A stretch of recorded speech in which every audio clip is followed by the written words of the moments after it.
ஆசைப்பட்ட எல்லாத்தையும் காசு இருந்தால் வாங்கலாம், அம்மாவை வாங்க முடியுமா? அழகான வரி. இந்த பாடலை யாரும் மறந்துருக்க மாட்டீங்க.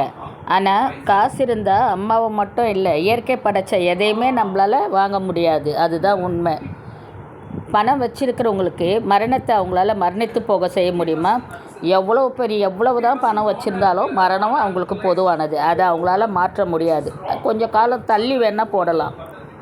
அதன் பிறகு மறைகின்ற இளமையும் அழகையும் பணத்தால் தர முடியுமா?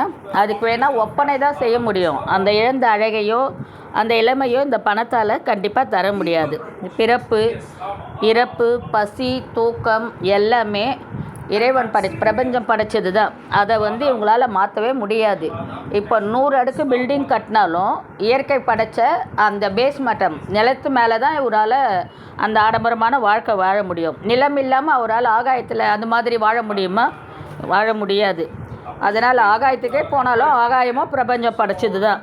அதனால் இயற்கை படைத்த எதையுமே பணத்தால் வாங்க முடியாது. அம்மா மட்டும் இல்லை, இயற்கை படைத்த எதையுமே பணத்தாக வாங்க முடியாது. பசி எல்லாருக்கும் பொதுவான ஒரு விஷயம். பசித்தவனுக்கு நம்மளுக்கு பணம் இருக்கிறவனுக்கு பசித்தா அவன் பீஸா சாப்பிடுவான். பணம் இல்லாதவனுக்கு பசித்தா அவன் பழைய சோறு சாப்பிடுவான். ஆனால் இந்த பசின்ற உணர்வே பணத்தால் இல்லாமல் செய்ய முடியுமா? முடியாது. பணம் பகட்டாக வாழலாம், மிக ஆடம்பரமாக வாழலாம், தேவைப்பட்டதை